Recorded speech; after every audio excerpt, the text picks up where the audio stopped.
Good afternoon, everyone, and welcome to our employer panel today. So we're glad to have you here. So the first thing is my name is Rachel Carden, and I am the Employer Engagement Officer in Careers, Employability and Skills. We're delighted to have you here today. We are joined by a number of interesting people who are waiting to take your questions and to let you know their success stories throughout their careers. So what I'm going to do is I'm going to hand it over to them to introduce themselves. So panelists, when you introduce yourselves, can you tell our audience what you studied, your organisation, and what your position is, please? And so I'm going to maybe ask Jeannie McCann first. So Jeannie, if you don't mind turning on your camera and your audio and just introducing yourself. Hello everyone, my name is Jeannie McCann. I studied history and politics at Queen's and then a master's in journalism afterwards, and I am campaigns officer with Trócaire in Northern Ireland. Great, thanks Jeannie. And then we've got Adrian. Yeah, hi folks, my name is Adrian McCarthy. I'm the manager of the For Purpose graduate programme. I studied drama and English for my undergraduate, and I've just finished a part-time master's in human resource management. Thanks, Adrian. That's great. And we have Sophie. Hi, my name is Sophie Hall. I studied politics and international relations at the University of Kent, and I am a second-year fast streamer on the civil service graduate scheme. Fast stream. Thank you. And we have Orla. Hi, my name is Orla McKibben. I'm a communications and PR specialist. I'm working for myself now, and I studied journalism in Dublin. Great, thanks Orla. That's great, thank you. Thank you all for introducing yourselves. It's great to have you here today. After our panelists speak, you will have the opportunity to ask them some interesting questions. So start to think about the questions as they do their presentations.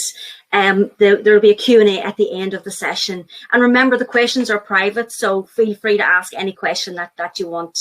Can I also remind you that this webinar is recorded and will be available on the Careers website, Careers, Employability and Skills website, after the webinar is completed. So let's get started today. So the reason you've joined us here today is to understand a successful career path in the public, charities and NGO sector, and also the communications sector.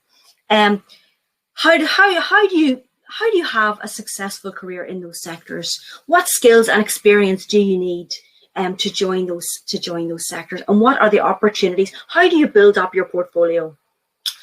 Developing careers in these sectors can be different from maybe you know, if you're going into maybe accountancy or something. It's not always the traditional pathway, maybe not from a placement to a graduate role, but rather building up a portfolio of different jobs and volunteering opportunities. So I'm going to invite Jeannie McCann from Trócaire to speak. She is going to speak about her own career journey from being with Habitat, where I know Jeannie, right through until Trócaire. So thanks so much, Jeannie. Thank you, Rachel, and hello everyone. Very pleased to speak to you all today. So I'll just start with the first slide.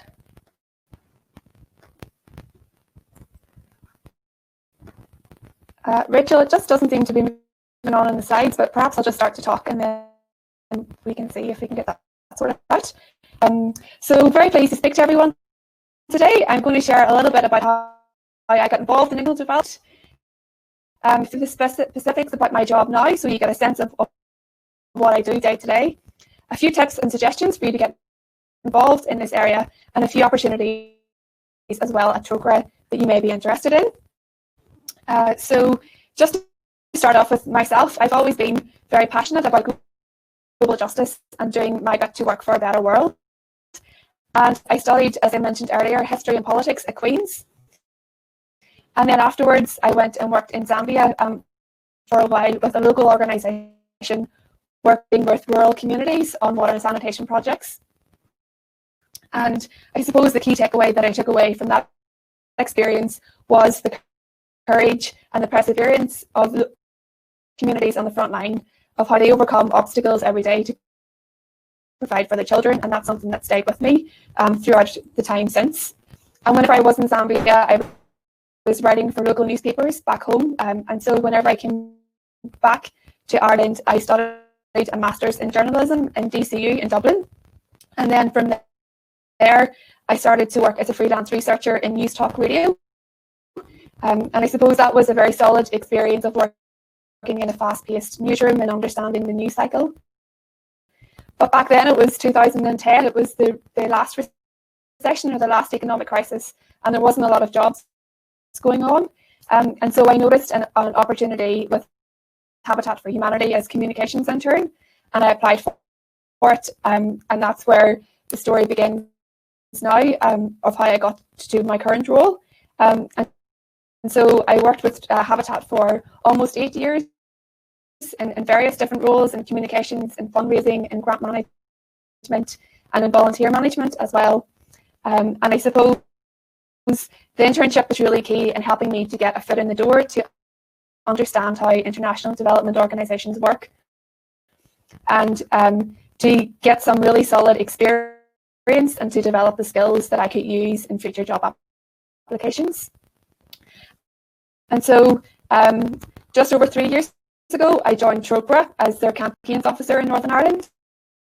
And you may or may not know what Trócaire is. Most people know us for our Trócaire boxes and our fundraising campaigns, which of course are crucial for our work to continue every day. But most people don't realise that Trócaire has a dual mandate. And so that's to support people in the developing world, but also to raise awareness of poverty and global injustice in Ireland as well. And I suppose tackling the root causes of poverty is really key to our work. It's not just about treating the symptoms. And that's key to our advocacy work and the work that I do. So I mostly work on our business and human rights campaign. And the campaign is a response to what we're hearing from the communities where we work, where there are increasing concerns about the human rights abuses by some corporations on Indigenous communities. So things like forced evictions, pollution of rivers and land, the destruction of livelihoods. And there's also growing concerns about the treatment of human rights defenders who are facing beatings, intimidation, imprisonment, and even murder for speaking out and defending Indigenous communities' rights to their land and to their human rights. And so our campaign calls for regulation to hold these companies to account for these violations. And so in a very practical way, my job day to day is about engaging the public in the campaign in Northern Ireland. So I'm using all of my communication skills in that. So things like holding short film screenings about our documentary Women in Their Place. It explains human rights defenders and women in Honduras and their work in this area. We also have photographic exhibitions. It's going out to communities and explaining complex issues in a very accessible way and getting them involved in the campaign. Digital engagement is also a growing area of the campaign. So for example, of course, in these COVID times, we're learning about webinars, but even before that, the effective use of social media in the campaign and e-actions and targeting our politicians online through e-actions and on social media are all ways that we use in the campaign as well. And then, of course, we have our events. So often, whenever it's safe to do so, we have human rights defenders that come to Dublin and Belfast and Derry to share their stories of resilience and courage with people in Northern Ireland and to get them involved in the campaign. And we also then meet with our politicians and bring the human rights defenders to meet with our politicians to encourage action in this area. And so building relationships is really key in all of that. And lastly, key to all of this is our network of campaigners and volunteers who are our voices in local communities. And so volunteer management is a key area that I need to use in that regard. I suppose that brings us on to some of the opportunities that you can get involved with Trócaire in this area. So first of all, I know that I have some colleagues who are speaking to the history, anthropology, politics and philosophy school around an internship, and also the School of Biomedical Sciences. So these 2 internships will be in semester 2, and they'll be very much hands-on experiences through our Northern Ireland office to help with our Lent fundraising campaign and volunteer management next in the spring of this year. So if you're interested in that, please get in touch for more information. Secondly, our volunteer opportunities. So we know it's difficult now to get out and about and speak to communities, but we are still engaging our volunteers, and hopefully in the not too distant future we'll be back out and about again. So we provide full training and support. It's an opportunity to give what time you have so that you can support our fundraising, our education programs and skills, and also our campaigning work. So it's very much hands-on, and there's full training involved so that you learn much more about international development and the issues that we're working on as well. And then lastly, the Sally O'Neill Leadership Programme. Sally O'Neill worked with Trócaire for 40 years, and she was originally from Dungannon in County Tyrone. And she died tragically last year in Guatemala. Programme for recent master's graduates who are interested in international development and or humanitarian work. And the programme will run again next year in the autumn of 2021. So it runs for 30 months. So there's a current cohort of people who are engaged in that. And so around this time next year, there's hopes that the next cohort would start, or the recruitment for them would start. So if you're interested in that, keep an eye out on our social media for updates. And so then just to finish, to pull together a few points, a few tips for anyone who wants to get involved in this area. So first of all, a passion for global justice and for trying to make the world a better place is key. That will be able to drive you forward in this area. Secondly, getting experience volunteering is really key. It shows evidence of your commitment to human rights and to justice. And you can do that at home. It's not necessarily about going overseas, but if going overseas is something that you would like to do, then of course that's something that I did. You need to research the opportunity very carefully and ensure that it's not about volunteerism, that it's based on responsible volunteering, that the placement is based in a local community and it's about partnership with the local community, and it's based on good development practice as well. So doing your research into these opportunities is really key.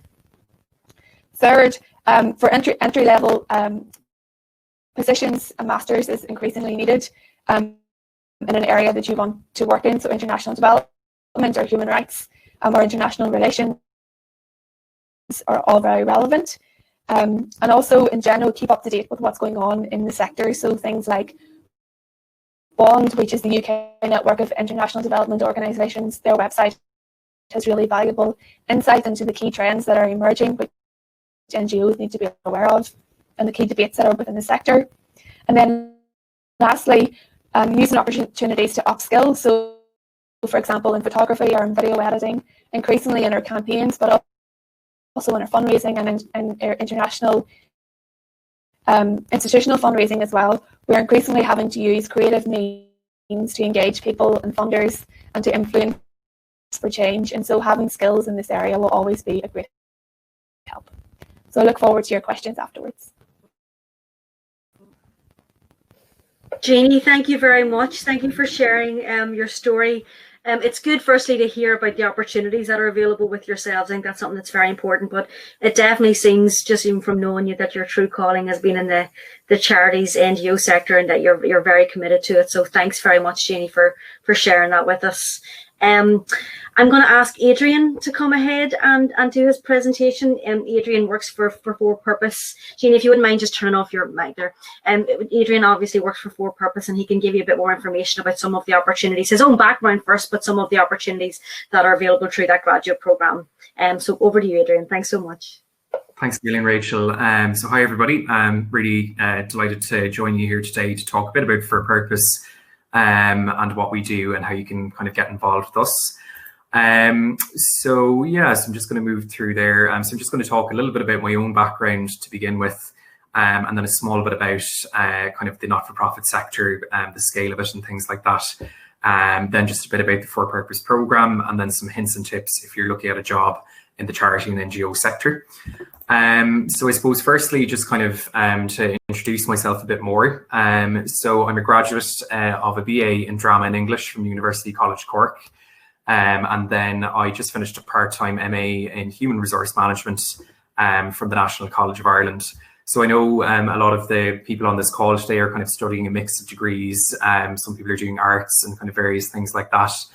So I suppose my undergraduate degree in particular would be kind of related to that. And I guess when I finished my undergrad in Drama and English, I kind of wasn't too sure exactly what route I wanted to go down. But I did know from going to various kind of careers fairs and things like that, that, you know, the kind of things that were on offer in terms of, you know, kind of a lot of private sector stuff, the big accounting firms were always really prevalent at that. I kind of had a sense that that kind of stuff really wasn't maybe for me, and that just wasn't, you know, kind of within my area of interest. So I began working then. I guess I was fortunate that I spotted an advert for the company that I now work for. And it was basically, you know, kind of working with a wide range of different not-for-profit organizations. And I began working in that role back in 2016. So since that time, I've worked with a really kind of large amount of charities on the graduate program. So, for example, I've worked with organizations like Sightsavers, ActionAid, Social Entrepreneurs Ireland, the Simon Community, and much more beyond that as well. And I suppose over the years, my role has kind of evolved with the company, and I'm now managing the for-purpose graduate program. So that's just a little bit about my own background. So I just wanted to speak a little bit about the not-for-profit sector, because I think sometimes maybe it's not fully kind of understood kind of how large the sector actually is. So I've just looked here at some stats where I've kind of combined both North and South of Ireland. So you can see there's 35,423 422 even not-for-profit organisations across the island of Ireland, and about 6.46% of charities registered in Northern Ireland are also operating in the Republic. So across the whole island as well, you have 216,620 people are employed in the not-for-profit sector. So it really is kind of quite a large sector and quite substantial across the island. And then just kind of looking at Northern Ireland, the not-for-profit sector in the north has a total income of £729 million. So I suppose that's just to kind of preface that, you know, I think sometimes people can kind of maybe underestimate the scale of the sector a small bit. So this is quite a large sector. And you might be wondering, you know, what is it comprised of? Where do you know, kind of all these organizations come from? So you can see there's an awful lot of subsectors that are within the not-for-profit sector. So, you know, say, for example, in the international sector, you have organizations like Troca, for example. And then, you know, it's also kind of spanning across, you know, arts and culture organizations, theatres, galleries, museums. A lot of social housing providers would fall under the development and housing sector, social services, homelessness organizations, health, even hospitals, and even universities are largely not-for-profits as well. So it's a really kind of diverse, broad sector with a number of parts to it. So that's just kind of where, you know, those numbers in terms of the organizations and the employment levels are kind of coming from. So just to speak a little bit about For Purpose and kind of what we do. So essentially with For Purpose, we work with a range of different not-for-profit organizations in providing a graduate program for them. And essentially kind of how it works is that we manage the recruitment process for them and we match graduates with those organizations. And then every graduate who's undertaking the program with us goes through a mentoring process for their duration of their traineeship. So every traineeship is typically about 12 months in length. And every graduate has a for-purpose mentor who they meet with on a one-to-one basis each month. Then we also organise a range of learning seminars throughout the year. So these are hosted by pretty experienced speakers from across the not-for-profit sector who cover a range of topics like communications, career planning, for example, are some of the sessions we've had this year. And all the graduates across the programme and across different organisations would kind of come together at these sessions. Obviously, these are all taking place virtually at the moment, given the situation with COVID. And then finally, as well, something that we have in the programme for some graduates that we're hoping to kind of roll out more broadly across the program next year is facilitated training, which is basically undertaking a range of training modules on different things ranging from communication skills to presentation skills, time management, and then other kind of specific not-for-profit sector modules as well. So that's just a bit about the for-purpose program and kind of what's involved from a graduate's perspective. Small bit there just around our track record. So we've had about 63 grads on the program since 2012. At the end of the 12 months, we've a pretty good conversion rate in terms of graduates who are offered a role at the end of that. So it's about 95%, so it's quite high. So there is a prospect there beyond the 12-month traineeship. Since October 2018, we've had 23 grads on the program. And it's about a 5-week process on average, say from, we kind of run campaigns for graduates all year round. And typically from when a campaign, an advert is live, it's about a 5-week process from when that goes live up to the graduate's acceptance of the offer on the program. And you can just see there the total number of applications we had on the program from graduates in 2019. So that's just, I suppose, the next slide here to give you a bit of a sense of some of the types of organisations we work with. So you can see there's organisations from across the NGO sector. So you can see we've worked with quite a lot of approved housing bodies. We've also worked with various social services organisations like Focus Ireland. There's a few organisations there from the international sector, such as Sightsavers and ActionAid, and then a few others as well, like the Free Legal Advice Centre, FLAC, and a couple of health organisations. So these are the kind of types of organisations where we've had graduates. And the graduates on our programme would really be in areas kind of ranging from, we have people in communications, fundraising, we've people in programme support, programme development, in social housing, we've people in housing officers, and then also property surveyors. And then we've graduates, we've a few in finance as well. So the types of graduates that we have are kind of spanning across a fairly kind of broad array of areas. So I just wanted to then talk, I suppose, about some hints and tips if you are considering a graduate role in the not-for-profit sector, some things you can do to kind of help with your application and search for a role. So one thing that I'd recommend to any student who's considering a career in the not-for-profit sector is to try and get involved with something outside your coursework. So obviously your degree and your academic work are obviously the most important thing of what you're doing. However, it does really stand to people in the interview and application process if they've been involved with something else outside of their degree. So that can be anything from being a part of a college society or a club, being on the committee of that, even to volunteering in your own time. So I know Jeannie in her presentation there was talking about different opportunities with Trócaire. So say, for example, even volunteering with an organisation like Trócaire or other NGOs, or an internship is fantastic if you can get one. But if you can't do that, and I think sometimes, in the interview process, people can underestimate some of the other experiences they've had, even being able to talk about part-time work. If you've been working in, a cafe or a shop or anything like that, put that down on your CV when you're applying for a graduate role, because all of that experience will help the person who's looking at it to kind of see, okay, so they've done this and this in addition to their coursework. And it also gives you an opportunity, to talk in the interview process about simple things when you're asked about time management and about kind of relationship management skills, those kind of things, whether it's voluntary experience or part-time work, even that can already stand to you. So the other thing then, I suppose, is to kind of do your research when you're applying. Look at the various sectors that are of interest to you. So you'll recall there I've outlined, different subsectors within the NGO sector. So to maybe look at, which of those sectors are really of interest to you. If you're doing a broad degree, if you're doing something like an arts degree, to kind of think about what career paths might be of interest. And then also, to have a look at maybe different programs within the NGO sector that are of interest as well. And you'll see there I've highlighted talk to people. So it can be, I suppose, a little bit daunting when you're kind of looking at a graduate role or when you're searching for one.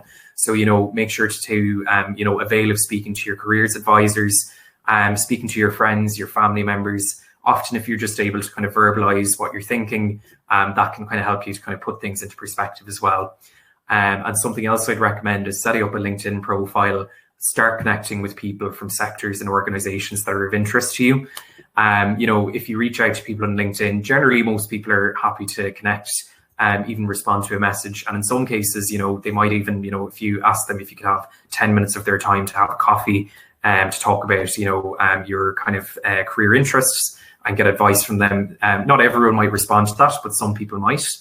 And then I suppose when you are kind of getting around to applying for stuff, do try and get someone else to look at your application and CV. That's really oftentimes the first hurdle where people fall down, is at that stage with their CV and cover letter. And it's often for really kind of small things where they've, kind of done, they've a few things out of place or whatever. So just get people to have a look over that to make sure that you're on the right track. Be prepared for your interview. So research the organization, the role, and have examples to draw from. You're always going to be asked about your soft skills. And for example, those are communication, time management, presentation ability, those kind of areas. So just think of examples of those.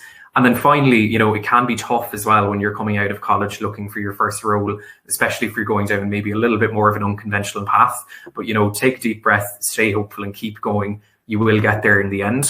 So it's just kind of worth bearing that in mind as well when you're looking for something. So yeah, there's various ways then just to keep in touch with us on the For Purpose side. Those are our various socials there between LinkedIn, Twitter, Instagram, and also our website if you'd like to have a look at that. And those are just my contact details. If anyone would like to reach out to me or connect with me on LinkedIn, do feel free to do that as well. So that's myself, and I'm going to hand back to Rachel now. Adrian, thank you very much. That's great. Thank you for sharing that information. It's good to see that the opportunities are there in the not-for-profit sector, and some of the hints and tips that you've given today of how to move into that sector. So thank you very much. I'm going to ask you to turn off your camera if that's okay, sure. And your audio, please. That's great. So we're going to move in now. We're going to move to Sophie. Sophie is obviously in the works purely in the public sector, I'd say, Sophie. So go ahead, take it away, as they say. Thanks. It's not actually strictly true, because that's one of the wonders of the FAST stream. At the moment, I'm on a 6-month secondment to a non-profit, not dissimilarly named either. It's called On Purpose, so very similar. But so in terms of my background, I went to the University of Kent. I studied politics and international relations, which is also where I heard about the FAST stream. So the FAST stream is a civil service graduate scheme. For those of you who aren't certain about what the civil service really is, it's a non-political body that helps the government of the day to develop and deliver its policies. So the civil service is apolitical, it stays the same. The government comes and goes, but the civil service stays there to help the government to deliver their policies in the way that is best for the people. There are 25 ministerial departments and 20 non-ministerial departments. And then onto the FAST stream. So the FAST stream is a leadership program in government for talented people. So it's a 3 to 4 year leadership development program, and that really depends on what scheme you're on. I personally am on the generalist scheme, so my program is 3 years long. I've done 1 year, I'm now in my 2nd year. It's a preparation for senior leadership roles, so it's a fast track to a more senior position. So you enter at an HEO level, so higher executive officer, and then that's where you stay in your 1st year. In the 2nd year, you then go up a band, and then in your final year, you move into a grade 7. So it's a fast track leadership program. There's a blend of structured and on-the-job learning. So a lot of what you learn will just be from your day-to-day job and your experiences. But there's also a structured learning program, which also depends on what scheme you're on, because there are some specialist schemes, which I'll go on to later. And then there's also more general things, so things like influencing or building business cases, how to make policy. There's also the Civil Service Learning Platform, which has a wealth of sessions that you can do for free, or if it's paid, you can get your department to pay for them. If you apply for the FAST stream and you're not successful in the end, there's also a near miss scheme, so the direct appointment scheme, which essentially is where you've really shown promise, but a a lot of people applied, and so the success rate was different. But you'll then, instead of being on the scheme, you'll be offered a position. So, sorry, next slide. Other key features. So you can apply for up to 4 different schemes, which is actually recommended because the different schemes have different grading. And so if you apply for multiple schemes, you have a better opportunity of being successful. There's also no upper age limit. So you can actually, if you wanted to take a year out or several, or you're a mature student, it doesn't matter, you're able to apply for it. Additionally, many of the schemes you can apply with a 2-2. You also get real genuine responsibility from day one, and the real opportunity to actually work on things that matter and directly affect people's lives. So, for example, in my first year, I was working at the Department for Work and Pensions on universal credit, and specifically within that, domestic abuse policy. So I met with stakeholders, I met with domestic abuse organisations, and directly with them and other government departments, we saw the domestic abuse bill pass through the House of Commons. So that involved briefing ministers, speaking to real people, finding out what changes you could possibly make to really support people. And that absolutely came to the fore during the first lockdown, where reports of domestic abuse absolutely went through the roof. And you then have the opportunity as a fast streamer to make real change. And so I launched a campaign to make sure that job centres could be seen as a safe space, to get out the message that job centres were open and people could go there if they were experiencing any kind of domestic abuse, and that they could be set up financially within a few hours. Back to the slides. So most schemes start at £28,000 per year. So again, that does depend on the scheme, but the majority of them start at 28,000. There's just been a change to the pay system as well. So you'll get a rise after your first year. So you have your first year, small pay rise, second year, and then when you graduate, you can expect it to go up to 45 to 55,000, depending on what job you choose afterwards. That's also one of the wonders of the civil service. As I said, 25 ministerial departments, 20 non-ministerial. You can work almost anywhere within the same job. You have the opportunity on the fast stream to try several different professions.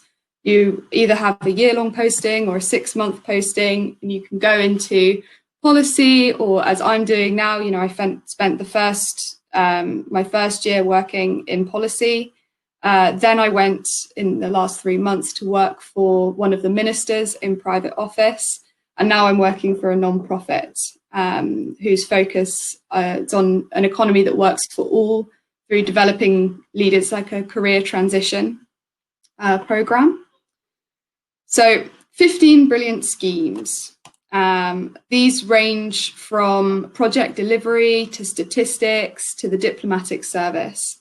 Depending on what scheme you apply for and if you're successful, obviously if you go for the diplomatic service and you're successful there, you will be at the Foreign and Commonwealth. But the other schemes, you tend to move around departments. I'm not going to list the schemes here because it's quite long. But if you go to the FastStream website, you can see all of the different schemes, the length of them, whether you need to have a specific degree. For most of them, you can have any degree, it doesn't matter. And also some more detail on what those schemes entail. But I guarantee that there's something you'll be interested in, and also potentially something that you hadn't thought of before. There's also the Summer Diversity Internship Program, which is it's over the summer. It's designed to give you a taste of what it would be like It's 6 to 9 weeks. You do get a salary from it, £300 to £350. If you do the summer diversity internship, you then, if you then apply for the fast stream, you don't have to go through as many stages of the application process. You would go straight to the assessment centre. There's also the early diversity internship programme, which is just 1 week. And again, an opportunity for people from lower socioeconomic backgrounds, BAME or disability. The summer diversity internship obviously comes under that same remit. In terms of application windows, so the fast stream application window and the summer diversity internship programme window have now closed for starting next year.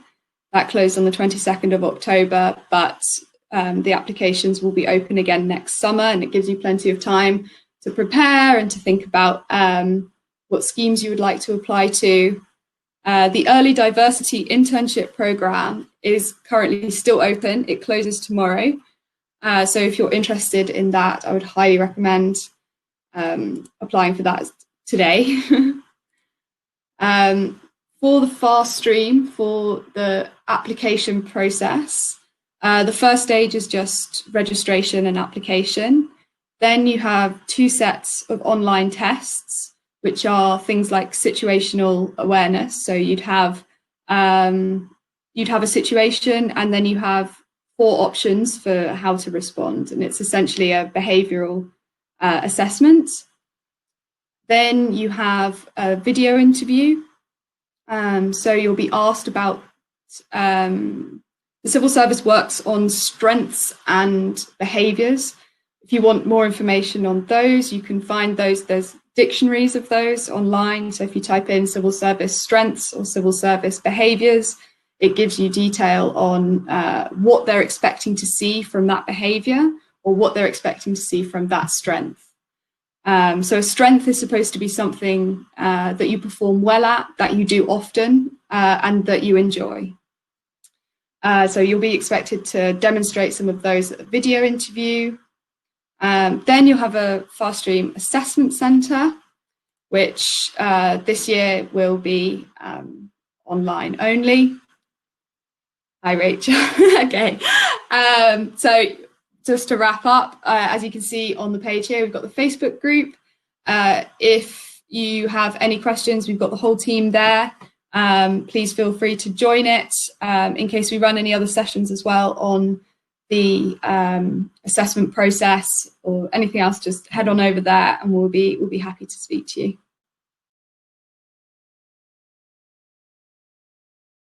You're on mute. Sorry, that's Sophie. Thank you very much. Thank you for that presentation. Sorry for saying that there's no not-for-profit in the civil service fast stream. So glad to say that you're 6 months out on that. So finally, we've got Orla. Orla's got probably a different take on things. Orla is a communications professional.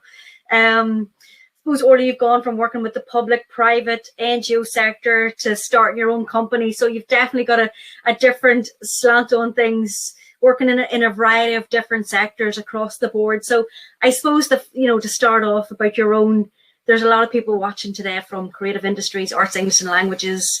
I suppose, like I said, start about what's your own career journey? Well, I studied journalism in Dublin at the Dublin Institute of Technology. It was the College of Commerce in Rathmines. And at the stage I was going out, there wasn't the wealth of courses which there are now. I mean, I'm quite envious when I look and see all the specialisms in media that are now available for people to study. At that stage, there was literally 2 in Dublin, if you were interested in it. There was the DIT course, which took you straight after your Leaving Cert, or there was the postgraduate course at DCU. They took 20 people on the DIT course the year I went for it. Most people at that stage had parents who were either journalists or worked in RTE. My dad was a builder. He was from the north.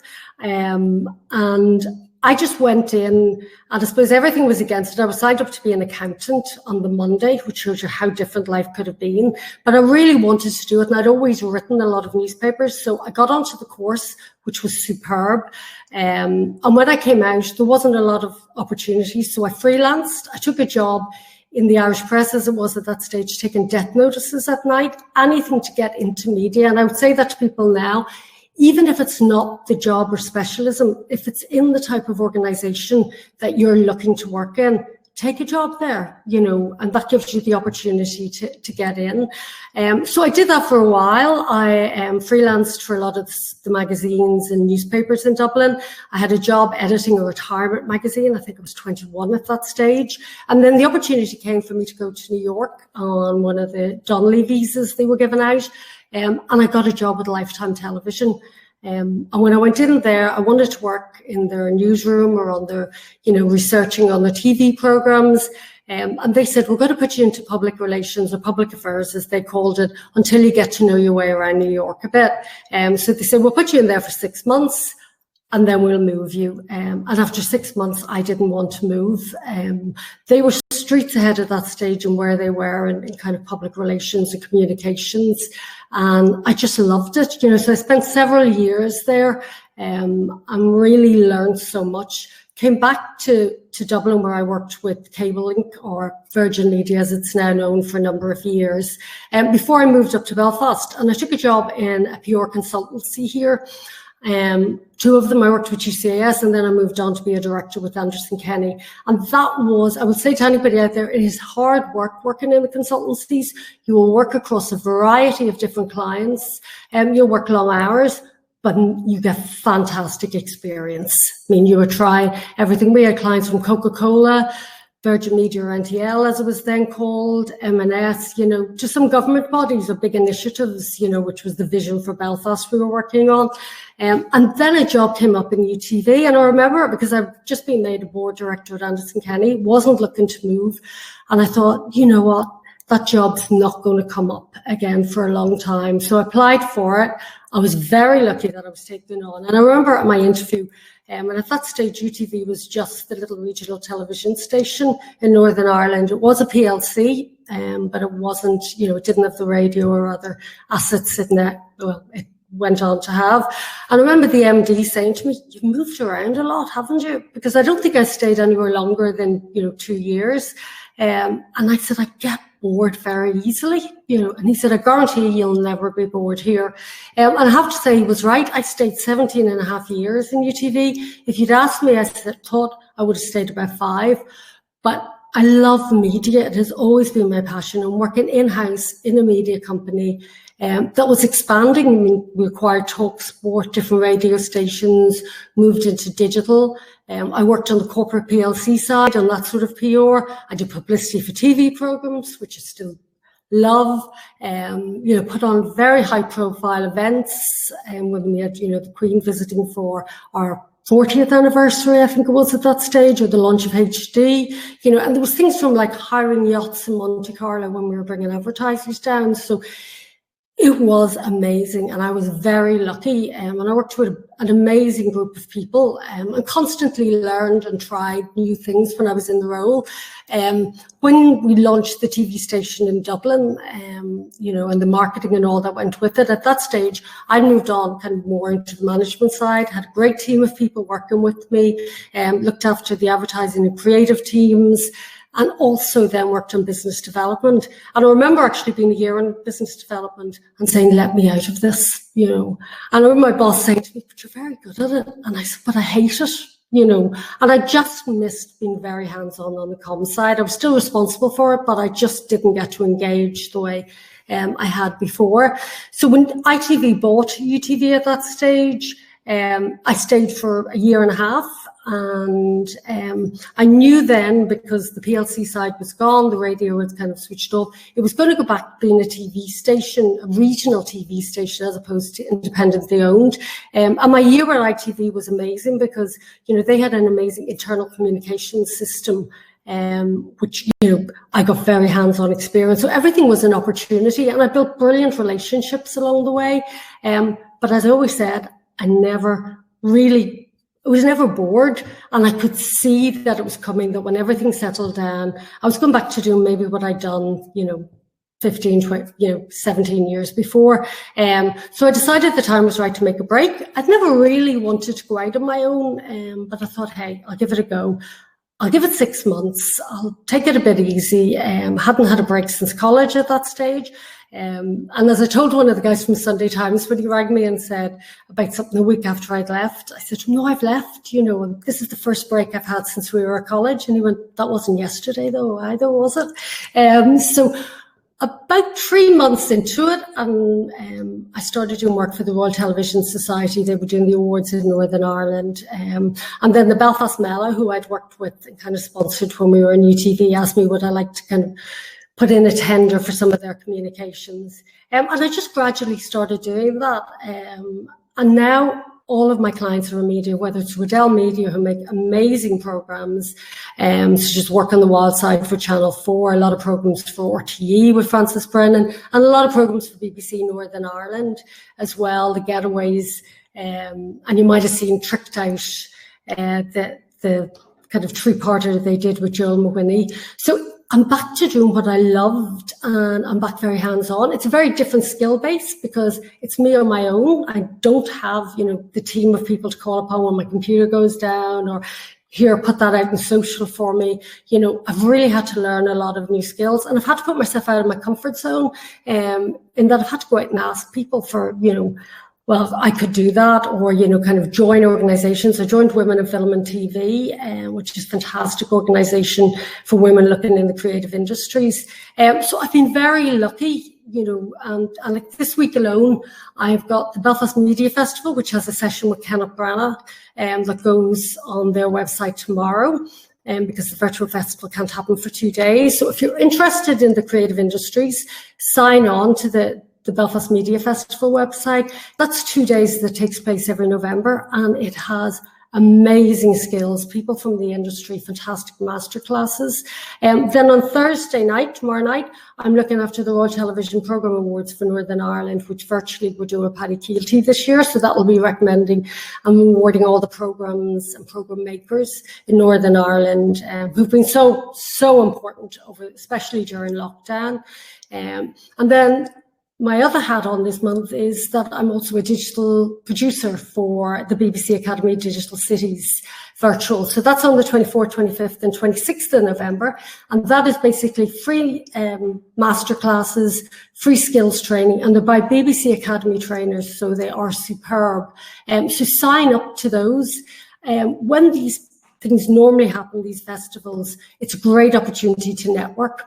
There's also brilliant organisations like the Royal Television Society in Northern Ireland. They've got a futures division, which is for students. Join that, take a role on the committee, because that will introduce you to people. This business is all about making contacts and networking. And it's hard to network at the moment, but it's not hard to reach out, and if there's an area you're interested in, reach out to somebody or follow them on Twitter or LinkedIn. When it allows, ask them for a Zoom chat. I'm surprised that more people don't do this because, there's great opportunities there. People are usually quite happy to help out, especially if your passion is media, TV. And like Northern Ireland now, especially through a lot of the schemes Northern Ireland Screen are running, have endless opportunities. So I suppose in terms of top tips, I'd always say whatever you are doing, even if it is, photocopying or whatever, do it well. Because every part of the chain is important when you're working in communications. Good attention to details, be honest, and also, ask somebody for help. That's, if you don't know, don't kind of think, oh, I'm embarrassed about that. Just say, do you know what? I don't know how to do that. Somebody would prefer you to do that up front. But it's an amazing time for the creative industries and jobs and communications and all storytellers out there. So use all of them, and that's what I'll say. Orla, thank you so much for sharing your story. It's a bit of a different slant on things, I think, from the other speakers. So I'm going to just start the first question with yourself, if that's okay. Yeah. one of the points that you raised there, obviously you've got a very successful career coming from the public sector to the private sector to working across a variety of different sectors. And you mentioned that networking is something that was crucial. What role did networking play in your career?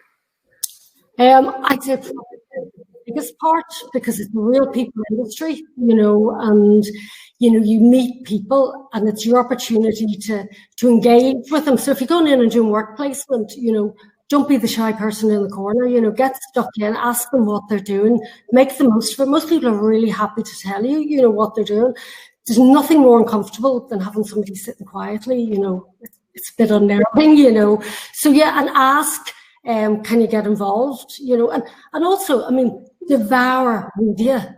We're living in a media-rich time, whether it's blogs, start your own blog, get your name known out there, engage on social media. And social media is wonderful in so many ways, but there's also to be very cautious of, so learn about the regulations, learn the do's and don'ts. If you make a mistake, just put your hands up and say, you did, we all do, probably made several this morning. But I would say in terms of networking, when you get the opportunity, go up and ask somebody how they got to what they're doing. There was a girl that was on a name high program that came into UTV. I wasn't even part of it, but I happened to be in the bathroom of all places. And I said, "Oh, how's the course going?" And she said, "Oh, I just found out I didn't make the shortlist."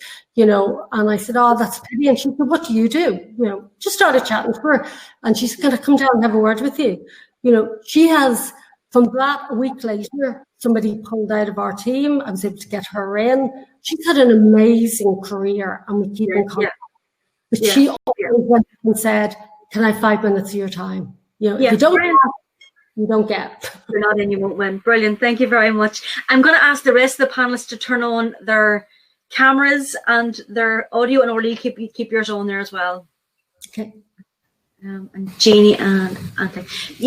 So I'm going to go back just a few points. We've got a few questions here, which I'm going to come to. But one of the points, just in terms of, I want to go back to the volunteer, and I think it was maybe Jeannie and Adrian, you'd mentioned that.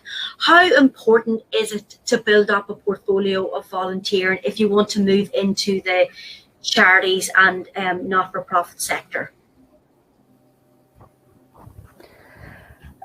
I can just start. I think it's incredibly important. It's a very solid way of proving your commitment to the cause that you're working towards, which is so important whenever you're applying for jobs, that you can demonstrate your commitment and you can build up skills in that area.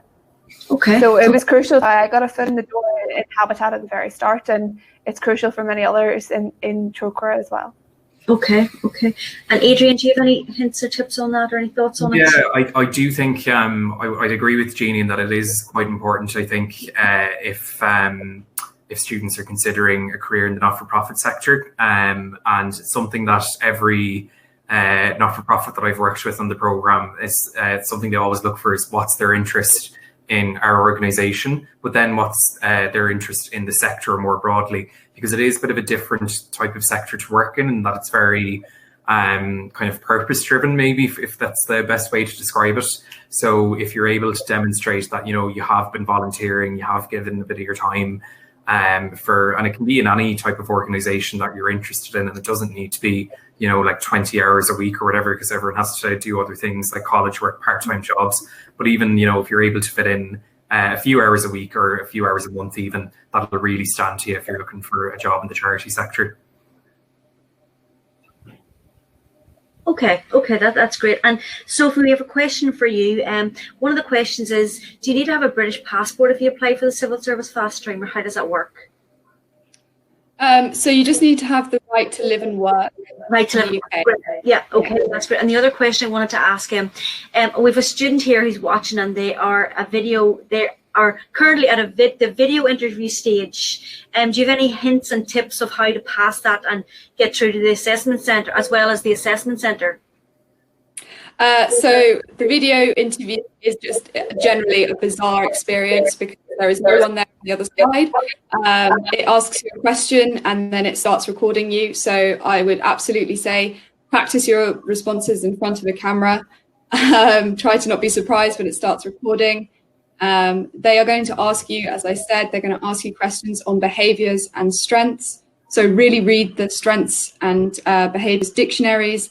And the question is usually reasonably broad. So, for example, sort of tell me something you're good at or something like that, quite vague. So you have the ability to sort of answer it in the way that you want. So I would say prepare a set of answers that work for behaviours, that work for strengths. Really familiarise yourself with them, not to the point that they're obviously scripted, but have them really in your mind and also ready to sort of adapt to the question that you might get asked. Okay, that's great. Thank you very much. Unfortunately, we don't have time for too many questions. I want to ask you one question towards the end. So I suppose the first thing I want to say is to thank you all for your time today, Jeannie, Adrian, Sophie, and Orla. I really appreciate it on a Wednesday afternoon, on a rainy afternoon. So thanks very much, and sharing your stories and experience with our students that are watching. I want to just ask you, just in a short sentence, if you don't mind, each of you ending it off. I'm going to go across my screen. So, Jeannie, I'm going to start with yourself. If you look back at yourself whenever you graduated, if you knew now what you could tell yourself then, what would you tell yourself? Stick at it. Stick to your convictions and what you believe in, and just persevere. It will, and to work hard. Just keep working hard. Okay. And Orla, you're next on my screen here. I tend not to look back because I love what I do and I've always really enjoyed it. So I suppose I'd say enjoy it more, and appreciate it, because sometimes we're so hard working that you don't actually enjoy it. So yeah, that's what I'd say. Okay, thank you. And Sophie, you're the next on my screen. Well, it's not that long ago for me, but I would say, have confidence in yourself, and it doesn't matter that you don't know the answer. It just matters that you ask the questions. Okay, great. And Adrian? I should probably tell myself to take a deep breath. When I first started in my first graduate role, I felt that I had to get everything right and that everything had to be perfect. And I used to get really kind of worked up about that kind of stuff. So probably just say, take a deep breath. It's okay to make mistakes, and it's okay to ask for guidance and advice as well. Okay, that's great. Listen, thank you all again for joining us today. Just for our audience, this is obviously being recorded and will be up on our careers website. Please don't forget to join us, follow us on all our social media. We have Instagram, Twitter, and Facebook there. You'll see what events are taking place, and also please feel free to provide any feedback on the panel that happened today as well. So again, thank you very much, and thanks for watching. Take care. Bye. Thanks everyone. Bye now.